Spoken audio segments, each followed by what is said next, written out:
Once more एक बार और एक और वीडियो में आपका स्वागत है। आई नो वीडियो लेट है पर क्या करें यार, टॉपिक थोड़ा सेंसिटिव है और मैं थोड़ा आलसी हूँ। अगर आप सन 57 वाली ज़िंदगी नहीं जी रहे हो तो आपको पता होगा कि अभी कुछ दिनों पहले बेंगलुरु की हितेशा आंटी ने जोमेटो डिलीवरी बॉय कामराज पर कुछ मारपीट वगैरह के एलिगेशन लगाए थे। हितेशा आंटी ने ये मारपीट वगैरह जो कुछ भी हुआ था उनके बीच, उसका एक वीडियो इंस्टाग्राम IGTV पर अपलोड किया और वो वीडियो बहुत तेज वायरल हुआ। 20 मिलियन प्लस व्यूज है उस वीडियो पे और मैडम को शुरुआत में सिंपैथी भी मिली। So guys, my Zomato order was late and I was talking to the customer care executive, and meanwhile the delivery person just did this. He hit me, left me bleeding here and ran off. Please share this video with everyone. The item was late because of the road issue and the traffic issue. I have explained and I तो have हुआ ये था कि aunty ने जोमेटो से online food order किया था और आंटी के पास खाना टाइम पर नहीं पहुंचा, क्योंकि डिलीवरी बॉय कामराज का कहना है कि ट्रैफिक और रोड इश्यू के कारण वो डिलीवरी थोड़ी लेट हो गई। अब जैसे ही डिलीवरी बॉय कामराज खाना लेकर पहुंचा तो आंटी डिलीवरी बॉय कामराज पर भड़क जाती हैं। उन्होंने एक बार भी नहीं सोचा कि ट्रैफिक के कारण लेट हो सकता है, जब कामराज ने आंटी को बताया भी था कि ट्रैफिक के कारण वो लेट हो चुका है। आंटी ने जोमेटो कस्टमर केयर में कंप्लेन की और खाना लेकर पैसा देने से मना भी कर दिया। जब कामराज ने कहा कि मैम या तो आप पैसे दे दो या खाना वापस कर दो, कंपनी वाले मेरी सैलरी से पैसे काट लेंगे।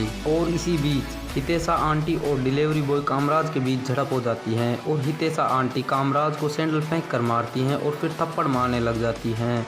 जब कामराज डिफेंस में अपने हाथ आगे करता है तो शायद गलती से हितेशा के हाथ से हितेशा की नाक पर चोट लग जाती है, क्योंकि हितेशा आंटी के नाखून भी बड़े बड़े थे और दोनों हाथों में अंगूठियां भी पहन रखी थी, तो इसके बहुत ज़्यादा चांसेस हैं कि अंगूठी से उनके नाक पर इस तरह खरोच आ गई जिससे वो खून निकल रहा था।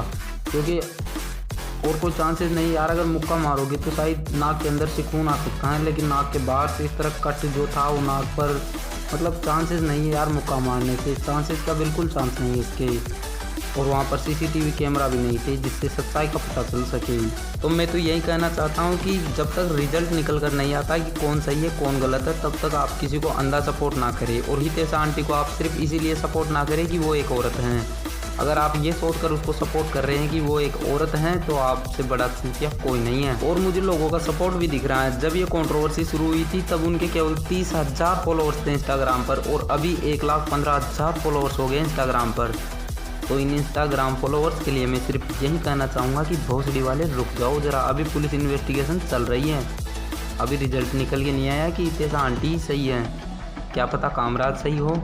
और हाँ, ये बात मत भूलना कि हितेशा आंटी एक सोशल मीडिया इन्फ्लुएंसर हैं, मेकअप आर्टिस्ट। हाँ, मेकअप आर्टिस्ट, और वो भी इंस्टाग्राम पर। जब उसने मुझे मारा तो मुझे था कि कोई मुझे सपोर्ट करे, तो मैं वो तब तक भाग चुका था, क्योंकि मुझे तब तक पता नहीं था मेरे नाक से खून बह रहा है। तो उसने वो चीज़ देख ली थी तो वो डर के भागा। तो हितेशा आंटी का कहना है कि उनकी नाक पर कामराज ने पंच मारा था, इसलिए उनकी नाक से खून आ रहा था। अरे आंटी, ये आपका ब्यूटी पार्लर नहीं है जो कहीं पर भी कोई भी क्रीम वगैरह पाउडर लगाने से कहीं पर भी चमक आ जाएगी। ये नाक है। अगर आप किसी नॉर्मल आदमी के नाक पर पंच मारोगे तो उसके नाक के अंदर से खून आ सकता है, बाहर से नहीं। दीदी, ये बात आज हम नहीं हो रही। continue started beating in slippers for my safety. I have hit her hand, and in her hand she was wearing a ring. That ring hit her nose, and the injury was happened. और delivery boy Kamaraj का कहना है कि जब aunty और मेरे बीच में झड़प हुई थी तो मैं डिफेंस में अपने हाथ आगे लाया और इससे आंटी के हाथ में जो रिंग थी उससे आंटी के नाक पर चोट लग गई जिससे उनको खून निकल रहा था। अब ये तो फिर भी कोई बात हुई, वरना आंटी के पंच वाली बात तो भाई सोच से ऊपर थी।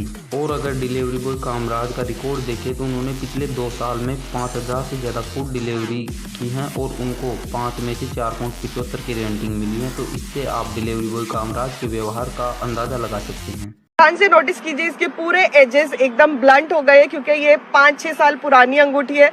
तो इससे चोट, और मैं खुद को लोगों को दिखाने के लिए मैं अपना नाक क्यों तोड़ूंगी। Wait a minute. And meanwhile the delivery person just did this.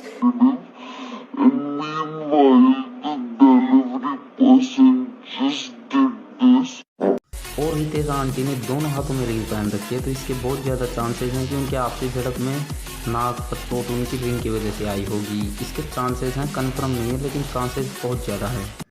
उसको कोई ऑप्शन नहीं दिखा और आप देख सकते हैं यहाँ पे ये मेरे को स्क्रैच है जो उसी दिन आया है मेरे हाथों पे जब उसने मुझे लिफ्ट से निकलते। रुको जरा, सबर करो। Flashback. What happened to anybody out there? And thank you.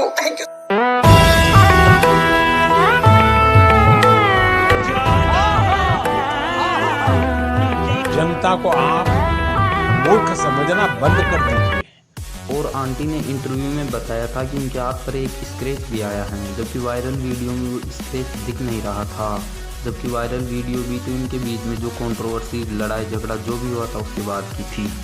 हाँ, हम सबको पता है कि जोमेटो को लेकर आए दिन कंट्रोवर्सी होती रहती है, लेकिन इस बार कुछ ज़्यादा हो गया। कामराज जो घर में अकेला कमाई करके घर चलाता था, उसके पापा जी की 15 साल पहले डेथ हो गई और उसकी माँ डायबिटीज़ की पेशेंट हैं और अब उसको जॉब से भी टेम्परेरी सस्पेंड कर दिया गया है। मैं ये बिल्कुल नहीं कह रहा कि कामराज इनोसेंट है और हितेश आंटी गलत हैं, बिल्कुल नहीं, लेकिन जब तक पुलिस इन्वेस्टिगेशन पूरी नहीं हो जाती तब तक आप किसी भी एक साइड का आंख बंद कर सपोर्ट ना करें। अगर जोमेटो डिलीवरी बॉय कामराज गलत है तो उसे कड़ी से कड़ी सजा दे, और अगर हितेश आंटी गलत हैं तो उसे भी कड़ी से कड़ी सजा दे, ताकि फ्यूचर में फिर से ये सब बकचोदी देखने को ना मिले। तो बस यार, आज के लिए इतना ही। अब मैं भी जा रहा हूँ जोमेटो से ऑनलाइन फूड ऑर्डर करने, ताकि डिलीवरी बॉय 3-4 सेकंड लेट आए और मैं फ्री खाना खाकर मस्त सो जाऊँ। इंसानियत थोड़े ना मेरे में जो ये समझ सकूँ कि हाँ हो जाता है थोड़ा सा लेट। #इंसानियत गई गान बनवाने, हमें होना है फेमस, इंस्टा पे करवाने 100K+ फॉलोवर्स।